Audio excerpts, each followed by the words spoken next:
Hello दोस्तों, welcome to my YouTube channel. आज हम एक नए टॉपिक के बारे में पढ़ेंगे जो सिर्फ एमसीक्यू से रिलेटेड है। ये हमारे यूपीसी नेट में बहुत सारे क्वेश्चन ऐसे पूछे गए थे। तो आइए आज इसके बारे में हम लोग एक एक डीपली एक्सप्लेन के साथ इसको हम आज आप लोग को बताएंगे। इसमें फर्स्ट क्वेश्चन देखिए, इसमें हमारा क्या दिया है।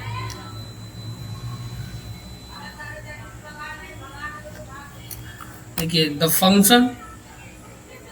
Function unit of the nervous system is. तंत्रिका तंत्र की सबसे क्रियात्मक इकाई क्या है? ये देखिए, तंत्रिका तंत्र की क्रियात्मक इकाई क्या है? नेफ्रॉन है, न्यूरॉन है, या एलुलाई है, या ऑस्टियन है? बताइए इसमें क्या है। आइए इसके बारे में देखें, बताते हैं आपको कि किस किस से रिलेटेड है। क्या है? नेफ्रॉन, जिसको हम रीनल कर सकते हैं, रीनल कर सकते हैं। न्यूरॉन, जिसको हम ये नर्वस सिस्टम में देखने को मिलता है। एल्वुलस, ये हमारे लंग्स में मिलता है। और ऑस्टियन, जो हमारे ये बोन से रिलेटेड है, ये हमारे बोन से रिलेटेड है। ठीक है, तो देखिए, तो इसमें पहला फर्स्ट क्वेश्चन का आंसर होगा क्या? तो आइए आपको बताते हैं। इसमें आपको पता है तो बताइए। तो इसमें देखिए, function unit of the nervous system, जैसे तंत्रिका तंत्र की क्रियात्मक इकाई क्या है। तो इसमें हम तंत्रिका तंत्र और ये नर्वस सिस्टम दे दिया, तो ऐसे समझ जाइए कि इसमें हमारा न्यूरॉन से रिलेटेड पूछ रहा है। ठीक है, आए समझ में? तो the function unit of the nervous system is, तंत्रिका तंत्र की क्रियात्मक इकाई क्या है? तो इसका सही आंसर होगा न्यूरॉन। ठीक, आए समझ में? सेकंड क्वेश्चन क्या पूछ रहा है, देखिए question number second, which bone is known as the collar bone. इसमें हमारे बॉडी में ऐसा कौन से बोन पाया जाता है जिसको कॉलर बोन कहा जाता है? देखिए, कॉलर बोन किसे कहा जाता है? तो बताइए, स्कैपुला को कहा जाता है, क्लेविकल को कहा जाता है, या फीमर को कहा जाता है, या टिबिया को कहा जाता है? तो इसका सही जवाब हमारा होगा option B, clavicle. Clavicle bone को हम ब्यूटी बोन के नाम से भी जानते हैं। ठीक है, क्लेविकल बोन को हम ब्यूटी बोन के नाम से भी जानते हैं, जिसे हम ये देखिए कॉलर बोन भी कहा जाता है। ठीक है, आए समझ में? नेक्स्ट क्वेश्चन देखते हैं हम इसमें। नेक्स्ट क्वेश्चन नंबर थर्ड है हमारा कि the largest organ of the body is. हमारे शरीर की सबसे बड़ा अंग कौन सा है? ये बताइए। पता है तो प्लीज़ कमेंट करें, कमेंट करके बताएं कि हमारे शरीर का सबसे लार्जेस्ट बोन क्या है, ऑर्गन क्या है। लीवर है, ब्रेन है, स्किन है, या लंग्स है? अगर किसी को पता है तो प्लीज़ बताएं कि हमारे बॉडी की सबसे बड़ा अंग कौन सा है। ठीक, कमेंट करके बताएं कि हमारे बॉडी की सबसे लार्जेस्ट ऑर्गन कौन सा है, प्लीज बताएं। मानव शरीर का सबसे बड़ा अंग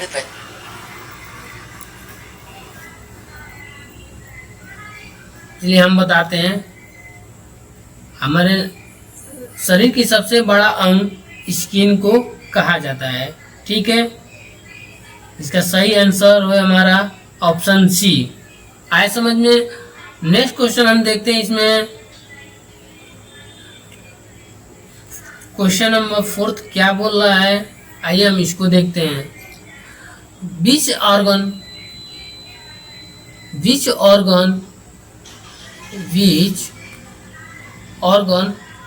प्रोड्यूस वाइल्स। बाइल का निर्माण किस अंग में होता है? बाइल बाइल का निर्माण हमारे किस अंग में होता है?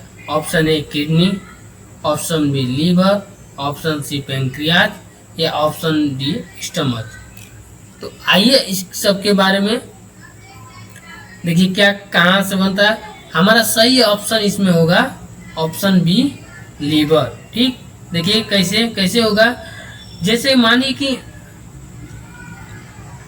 बाइल जो है, बाइल बाइल प्रोड्यूस होता है लीवर से। ये लीवर से प्रोड्यूस होता है।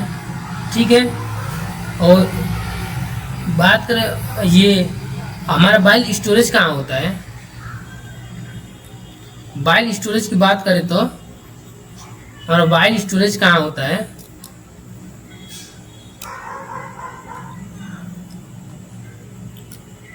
तो हमारा बाइल जो स्टोरेज होता है पेनक्रियाज में होता है, जिसको बाइल स्टोरेज के नाम से भी जानते हैं। जो बाइल स्टोरेज होता है वो पेनक्रियाज के गाल ब्लैडर में होता है। ठीक है, और स्टोमच में क्या होता है? मोस्ट कॉमन फंक्शन होता है बाइल का, जो स्टिमुलेट ऑफ द फैट को स्टिमुलेट करने का काम करता है। ठीक है, तो आए समय इस क्वेश्चन का सही आंसर हमारा है लीवर। ठीक, नेक्स्ट क्वेश्चन हम देखते हैं इसमें कि क्वेश्चन नंबर 5 क्या बोला है कि function unit of kidney is, गुर्दे की क्रियात्मक इकाई क्या है? ठीक है, गुर्दे की क्रियात्मक इकाई क्या है, यानी किडनी के हमारा मुख्य फंक्शन क्या है? न्यूरॉन, नर्वस, एल्वुलाई, लंग्स और नेफ्रॉन, रीनल और फ्लूइड्स। तो ऐसे ही पहले ही बताया है कि नेफ्रॉन का मतलब ही होता है रीनल। ठीक है, रेफ्रॉन का मतलब ही रीनल होता है। यहाँ स्पेलिंग थोड़ा गलती हो गया, यहाँ पर रीनल होगा। ठीक है, आए समझ में। नेक्स्ट क्वेश्चन हमारा अगला स्क्रीन पे कि डिफिशियंसी ऑफ इंसुलिन। 5वां क्वेश्चन का आंसर है deficiency of insulin cause. Insulin की कमी से कौन सा रोग होता है? तो हमारा option A asthma, option B diabetes mellitus, option C hypertension या option D ulcer. Please comment करके बताएं किससे क्या संबंधित है। ठीक, अस्थमा हमारा लंग से संबंधित है। अस्थमा जो है हमारे लंग्स से संबंधित है। डायबिटीज मेलाइटस, इस क्वेश्चन का सही answer option B diabetes mellitus जो होता है, इंसुलिन की कमी से हमारे शरीर में डायबिटिक होता है। ठीक है, हाइपरटेंशन यहाँ ब्लड प्रेशर से संबंधित है, जिसको हम बीपी बोलते हैं। अल्सर ये खून से संबंधित है। तो deficiency of insulin cause, insulin की कमी से हमारे शरीर में होने वाला रोग है डायबिटीज मेलाइटस। इस क्वेश्चन का सही आंसर है ऑप्शन बी। ठीक है, आइए आगे देखते हैं अगला question. Which chamber of heart pump oxygenated blood to body. ठीक, हृदय के कौन से भाग ऑक्सीजन युक्त रक्त शरीर में भेजता है? आया समझ में। इसमें ये पूछ रहा है which chamber of heart pump oxygenated blood to body. ये देखिए, हृदय का कौन सा भाग ऑक्सीजन युक्त रक्त हमारे शरीर में भेजता है? ठीक, आया समझ में। तो आपका पहला question right atrium, right ventricle, right atrium, left atrium, left ventricle. ठीक, 4 चैम्बर देता है। ठीक है, ये हमारा हो गया हार्ट। ठीक, ये हार्ट के हो गए chamber, right atrium, left atrium, right ventricle, left ventricle. तो इसमें इसका सही आंसर है ऑप्शन सी। ऑप्शन सी को लॉक किया जाए कि इसमें से लेफ्ट वेंट्रिकल से हमारे होल बॉडी में ऑक्सीजनेटेड ब्लड हमारे हार्ट पंप करके भेजता है। ठीक है, आया समझ में। अगला क्वेश्चन हमारे अगला क्वेश्चन रहा ये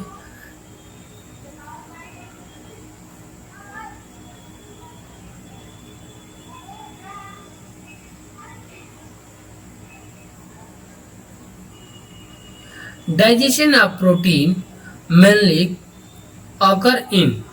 प्रोटीन का पाचन मुख्य रूप से कहाँ होता है? ठीक है, digestion of protein mainly occur in, Hindi में दिया है प्रोटीन का पाचन मुख्य रूप से कहाँ होता है? ऑप्शन ए माउथ में, ऑप्शन बी इसोफेगस में, ऑप्शन डी स्टमच में और ऑप्शन डी रेक्टम में। बताइए कहाँ होता है?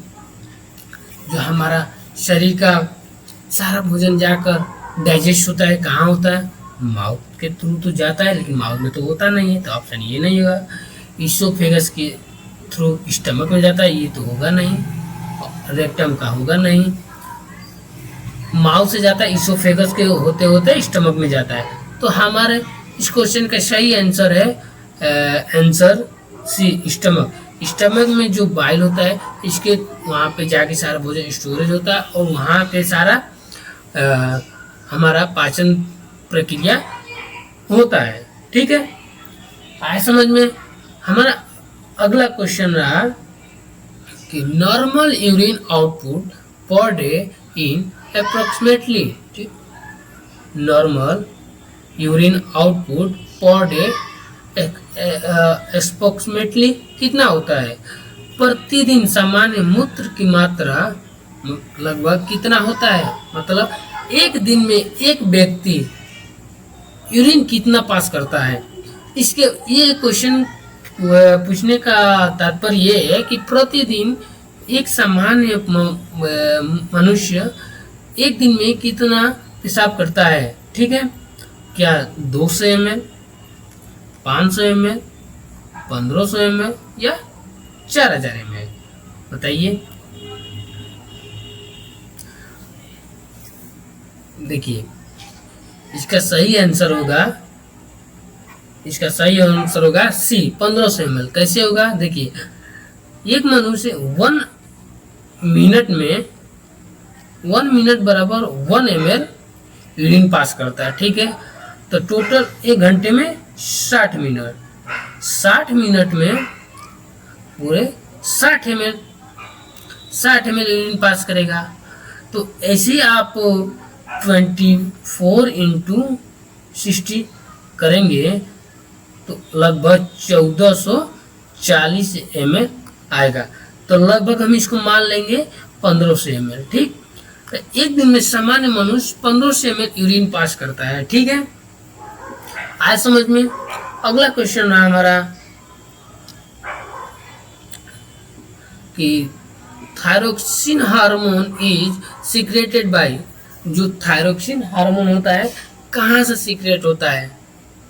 ठीक, तो इस क्वेश्चन फर्स्ट है ना, पिट्यूटरी से, थायराइड से, एड्रेनल से या पेनक्रियास से। तो थायरोक्सिन हार्मोन ऐसे थायराइड में होता है तो थायराइड से ही होता है। ठीक, इस आंसर का सही आंसर ऑप्शन बी है कि थायराइड से ही हमारा हार्मोन सीक्रेट होता है। ठीक, नेक्स्ट क्वेश्चन हमारा रहा हमारे स्क्रीन पे है कि ECG use to assess. ECG का उपयोग करके किसकी जांच किया जाता है? ठीक, हार्ट की, लीवर की, किडनी की, लीवर की, हार्ट एक्टिविटी या लंग्स की? बताइए। ईसीजी करने से किडनी के बारे में बताएगा? नहीं। ईसीजी करने से लीवर के बारे में बताएगा? नहीं। ईसीजी करने से लंग्स के बारे में बताएगा? नहीं। तो सही ऑप्शन होगा हार्ट की एक्टिविटी को ये इसी हमारा बताता है। ठीक है, आया समझ में? इस क्वेश्चन का सही आंसर ऑप्शन सी हुआ। इसमें इसी चीज से हार्ट की एक्टिविटी का पता चलता है। ठीक, नेक्स्ट क्वेश्चन था विच acid is present in stomach. ठीक, आमाशय में कौन सा अम्ल पाया जाता है? जो स्टमक में अम्ल पाया जाता है, एसिड पाया जाता है, कौन सा है? Which acid is present in stomach. आमाशय में कौन सा अम्ल पाया जाता है? ठीक, सही answer sulphuric acid, second nitric acid, third hydrochloride acid या फोर्थ एसिडिक एसिड। बताइए कौन सा पाया जाता है? तो सल्फ्यूरिक एसिड पाया नहीं जाता है, नाइट्रिक एसिड पाया नहीं जाता है और एसिटिक एसिड पाया नहीं जाता है, जिसको हम इसको क्या बोलते हैं? HCl भी बोलते हैं। ठीक है, तो हमारे शरीर, हमारे स्टमक में हाइड्रोक्लोराइक एसिड पाया जाता है, जिसको हम HCl कहते हैं। ठीक है, तो इस क्वेश्चन का सही आंसर ऑप्शन सी है। ठीक है, आए समझ में? आए समझ तो प्लीज हमारे YouTube चैनल अंकित नर्सिंग क्लासेस को सब्सक्राइब करिए। वीडियो अच्छी लगे तो वीडियो को लाइक करिए, कमेंट करें। और नेक्स्ट क्वेश्चन अगला अब देखते हैं अपना क्या है। तो एक्सेसिव यूरिनेशन इज कॉल्ड, बहुत ज्यादा अत्यधिक मूत्र त्याग को क्या कहते हैं? मतलब एक मनुष्य अत्यधिक उसको पेशाब लग रहा है, पेशाब कर रहा है, तो उसे हम क्या कहते हैं? डिसयूरिया कहेंगे, ओलिगोयूरिया कहेंगे, पोलीयूरिया कहेंगे या एनयूरिया कहेंगे? बताइए इसका सही आंसर क्या होगा।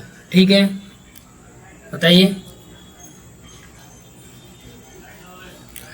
बताइए डिसयूरिया कहेंगे या ओलिगोयूरिया कहेंगे या पोलीयूरिया कहेंगे या एनयूरिया कहेंगे? ठीक, तो देखिए डिसयूरिया का मतलब होगा डिफिकल्टी ऑफ यूरिन, इसका होगा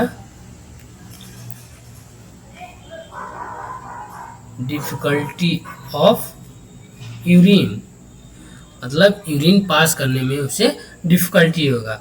ओलिगोयूरिया का मतलब होगा, ओलिगो मतलब कम, यूरिन मतलब यूरिन आउटपुट 400 ml से कम आता है। अगर एक दिन में 400 ml से कम आता है तो उसको ओलिगो कहेंगे। पोलीयूरिया का मतलब एक्सेसिव, ज्यादा यूरिन पास करता है वो, तो उसको हम एक्सेसिव यूरिन आउटपुट, कितनी, यानी हमारा नॉर्मल यूरिन आउटपुट है 1500, अगर ये 2000 से अधिक यूरिन पास करता है तो पोलीयूरिया कहा जाता है। ठीक है, एनयूरिया का मतलब अब्सेंस ऑफ यूरिन उसको हो ही नहीं रहा है। ठीक, तो हमारे क्वेश्चन में क्या पूछा है? तो एक्सेसिव यूरिनेशन इज कॉल्ड, अत्यधिक पेशाब करता है एक दिन में मनुष्य, उसे क्या कहते हैं? तो उसको कहेंगे पोलीयूरिया। इस क्वेश्चन का सही आंसर हमारा ऑप्शन सी होगा। ठीक, नेक्स्ट क्वेश्चन हमारा अगला स्क्रीन पे रहा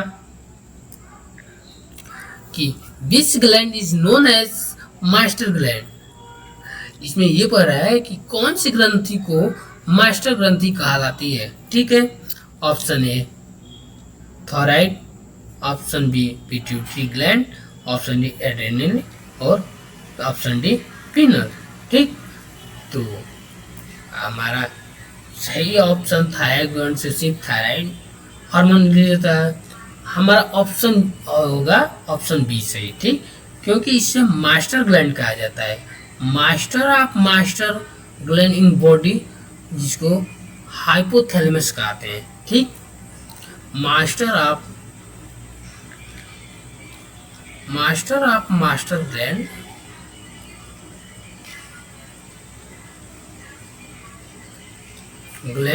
of body is called hypothalamus.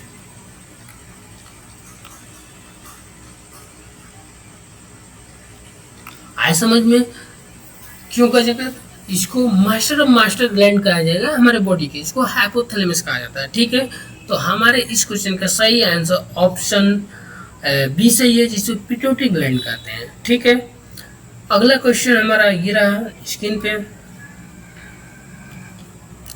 कि हाइपरटेंशन मीन्स क्या होता है। हाइपरटेंशन का अर्थ क्या है?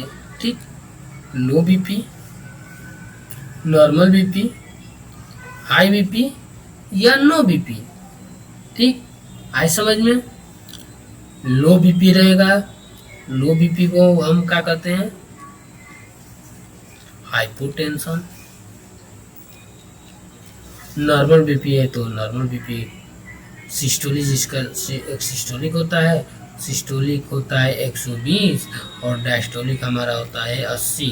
ठीक, जिसे बोलते हैं 120/80 हमारा नॉर्मल बीपी होता है। हाई बीपी को हम बोलते हैं कि हाइपोटेंशन। हाइपरटेंशन।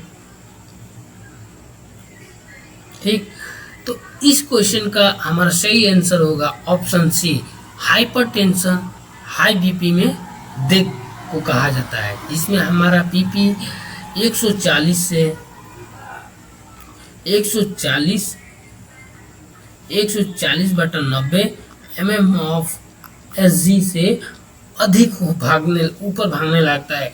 इसमें नॉर्मल बीपी हमारा 120 होता है और हाइपरटेंशन कंडीशन में 140 से अधिक बीपी जो आती है उसको हाइपरटेंशन कहते हैं।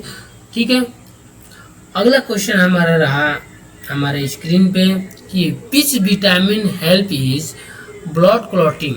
ठीक, रक्त को थक्का जमाने में कौन सा विटामिन सहायता करता है? ठीक है, तो which vitamin is help in blood clotting. ठीक, रक्त का थक्का जमाने में कौन सा विटामिन सहायता करता है? हमारा ऑप्शन है vitamin A, option A B vitamin B, option D vitamin K या ऑप्शन डी विटामिन डी। ठीक, तो इसका देखिए विटामिन ए किस में काम करता है? विजन देखने में काम करता है। ठीक, विटामिन बी ऑल बॉडी का फंक्शन करने में काम करता है। ऑप्शन डी, ऑप्शन सी जो इसमें दे रहा है कि ऑप्शन डी विटामिन के, ये ब्लड क्लॉटिंग का काम करता है। ठीक है, क्लॉटिंग का काम करता है। ठीक, आए समझ में? इस क्वेश्चन का सही आंसर हमारा ऑप्शन सी होगा। ठीक है, अगला क्वेश्चन देखते हैं हम कि renal failure affect which organ. Renal failure किस अंग को प्रभावित करता है? रीनल मैंने पहले ही बता दिया कि रीनल का अर्थ होता है किडनी।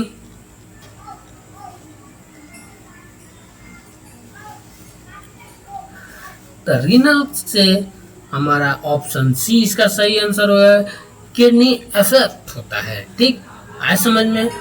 इस क्वेश्चन का सही आंसर होगा ऑप्शन सी, किडनी अफेक्ट होता है। ठीक, आए समझ में?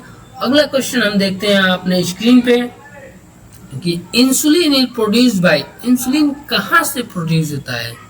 ठीक, इंसुलिन कहाँ से प्रोड्यूस होता है?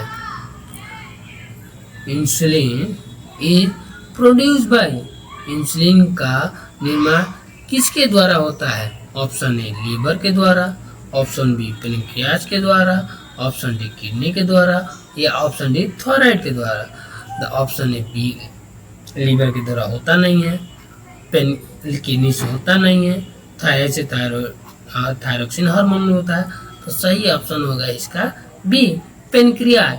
पैनक्रियाज से इंसुलिन का निर्माण होता है। ठीक है, आया समझ में? प्लीज नहीं आया समझ में तो प्लीज कमेंट करें और मैं उसको बताता हूँ आपसी का। वीडियो अच्छी लगी तो वीडियो को लाइक करें, कमेंट करें और चैनल को सब्सक्राइब करें। ठीक है, अगला क्वेश्चन हमारा रहा कि chest pain due to decrease blood supply to heart is called. हृदय में रक्त की कमी से होने वाला सीने के दर्द को कहलाता है। ठीक, जो चेस्ट पेन हमारे शरीर में होता है, हृदय में रक्त की कमी के कारण जो हमारे सीने में दर्द होता है उसे क्या कहते हैं? फर्स्ट आंसर अस्थमा, दूसरा angina, third stroke, option D brain. बताइए फर्स्ट क्या होगा? अस्थमा हमारा लंग से संबंधित है, एंजाइना हमारा चेस्ट पेन से संबंधित है, स्ट्रोक हमारा लंग से संबंधित है,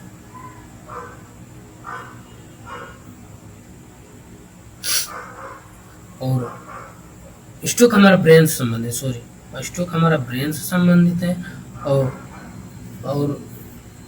ठीक, तो उसका सही आंसर इसमें देखिए क्या पूछ रहा है, यही पूछ रहा है कि चेस्ट पेन कहलाता है किसके कारण? एंजाइना के कारण।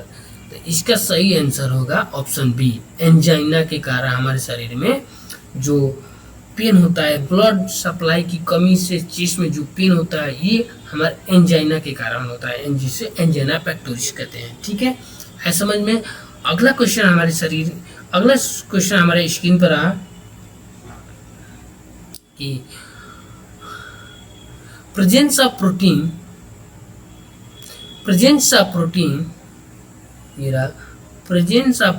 in urine is called। मूत्र में प्रोटीन की उपस्थिति क्या कहलाती है? ठीक, जो हमारे शरीर में पेशाब की सहायता से प्रोटीन बाहर निकलती है उसे हम क्या कहते हैं? हेमेच्यूरिया कहते हैं, प्रोटीयूरिया कहते हैं, ग्लाइकोयूरिया कहते हैं, या पोलीयूरिया कहते हैं। ठीक, है समझ में? तो देखिए हेमेच्यूरिया का मतलब होता है ब्लड इन यूरिन, प्रोटीनयूरिया का protein in urine. Option C होगा ग्लाइकोजन, मतलब ग्लूकोज इन यूरिन। थर्ड होता है पॉसी यूरिन। तो हमारा ये क्वेश्चन में ये पूछ रहा है कि presence of protein in urea is called. मूत्र में जो प्रोटीन की उपस्थिति होती है उसे क्या कहते हैं? तो हमारा यही प्रोटीयूरिया। ठीक, ऑप्शन बी प्रोटीयूरिया। ठीक है, आए समझ में? ऑप्शन बी हमारा सही आंसर है, जिसे प्रोटीन यूरिया कहते हैं। जब पेशाब के सहायता रास्ते से प्रोटीन का भी पेशाब की मात्रा मिलकर निकलता है उसे प्रोटीयूरिया कहते हैं। ठीक है, प्रोटीन यूरिया। ठीक, आया समझ में? इस क्वेश्चन का सही आंसर प्रोटीन यूरिया होता है। ठीक है, नेक्स्ट क्वेश्चन हमारा रहा कि hormone secreted during storage in hormone secret during stage in तनाव के समय कौन सा हार्मोन निकलता है? ठीक, सही पहला option A insulin, option B adrenaline, option C estrogen, या ऑप्शन डी थायरोक्सिन। बताइए, इंसुलिन तो निकलता नहीं है, एस्ट्रोजन तो निकलता नहीं है, थायराइड निकलता नहीं, थायरोक्सिन है। इसका सही आंसर होगा एड्रेलिन। ठीक, ऑप्शन बी इसका सही आंसर होगा। ठीक है समझ में? प्लीज नहीं समझे तो कमेंट करिए, दोबारा हम आपको बताएंगे। ठीक है, नेक्स्ट क्वेश्चन हमारा रहा कि नॉर्मल ब्लड प्रेशर इज, हमारे शरीर के नॉर्मल ब्लड प्रेशर कितना है, यानी सामान्य रक्तचाप कितना होता है। ठीक है, एक सामान्य मनुष्य का पल्स बीपी कितना होता है? 90/60 mm/Hg, या 120/80 mm/Hg, या 150/100 mm/Hg, या 180 120/mMHg। आपको पहले ही बताया कि एक नॉर्मल मनुष्य का रक्तचाप 120 से 80 mmHg होता है। ठीक है, आज समझ में इस क्वेश्चन का सही आंसर ऑप्शन बी हुआ। ठीक है, कि 120/80 mmHg हमारे नॉर्मल ब्लड प्रेशर होता है। ठीक है, अगला क्वेश्चन हमारा रहा हमारे स्क्रीन पे,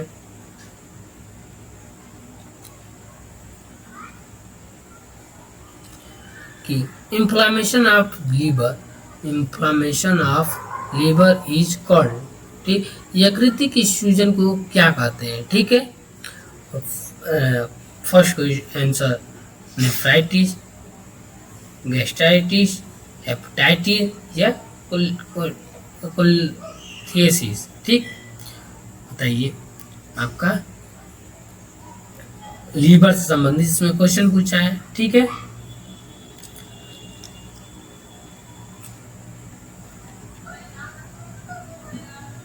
नेफ्राइटिस ये जो आपका लीवर से संबंधित है, सॉरी किडनी से संबंधित है, ये होगा नहीं। गैस्ट्राइटिस जो आपके स्टमक से संबंधित है, लीवर से संबंधित है।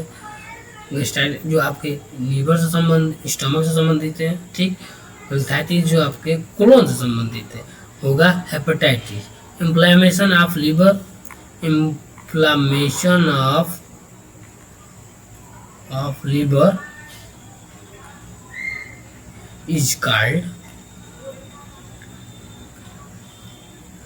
hepatitis। है समझ में? इस क्वेश्चन का सही आंसर ऑप्शन सी हेपेटाइटिस होगा। ठीक है, आए समझ में? अगला क्वेश्चन हमारा रहा हमारे ये स्क्रीन पर,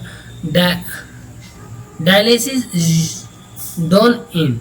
डायलिसिस किस रोग में किया जाता है? ठीक है, लीवर फेलियर होता है तो डायलिसिस किया जाता नहीं, हार्ट फेलियर होता है तो किया जाता नहीं, लंग्स डिजीज में करता नहीं। डायलिसिस हमारे किडनी जब फेल काम नहीं करता है, प्रॉपर रूप से काम नहीं करता है, यूरिन हमारे शरीर से बाहर नहीं निकलता है, इस कंडीशन में हम डायलिसिस करवाते हैं। ठीक है, इसका सही आंसर ऑप्शन बी सही होगा। किडनी फेलियर की कंडीशन में हम पेशेंट का डायलिसिस करवाते हैं। ठीक है, आया समझ में? अगला क्वेश्चन हमारा रहा कि which hormone lower blood calcium level. ठीक, कौन सा हार्मोन रक्त में कैल्शियम रक्त स्तर को कम करता है? ठीक है, पहला option A calcitonin, option B insulin, option C cholesterol, option D ADH. तो उसका सही आंसर ऑप्शन ए होगा। ठीक है, आए समझ में? नेक्स्ट क्वेश्चन हमारा अगला स्क्रीन पे ये रहा, और लास्ट क्वेश्चन हमारा ये रहा कि heart attack occur due to blockage of. जो हार्ट अटैक आता है इसके अवरोध क्या होता है? हार्ट अटैक में किसका ब्लॉकेज होता है? रीनल आर्टरी का, पल्मोनरी वेन का, कोरोनरी आर्टरी का, या हेपेटिक वेन का? बताइए किसका होता है? आंसर दीजिए, क्या होता है इसमें? हार्ट अटैक की कंडीशन में heart attack occur due to blockage of. बताइए किसका ब्लॉकेज होता है? बताइए।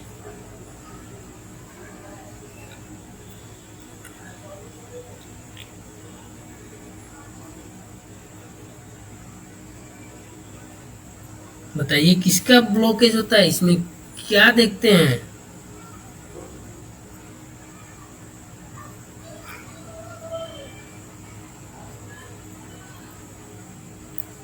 तो इसका सही ऑप्शन है पल्मोनरी वेन। जो इसमें पल्मोनरी वेन होती है इसमें ब्लॉक हो जाती है, जिसमें ब्लड सप्लाई प्रॉपर रूप से नहीं होता है, जिससे हार्ट अटैक का चांस बन जाता है। ठीक है, आए समझ में।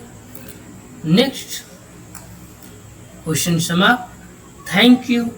आई होप आप लोग को वीडियो अच्छी लगी होगी। वीडियो अच्छी लगे तो वीडियो को लाइक करें, कमेंट करें और चैनल को सब्सक्राइब करें। फिर मिलते एक नई वीडियो के साथ, ऐसे ही MC क्वेश्चन के साथ आएंगे। तब तक के लिए आप लोग को जय हिंद।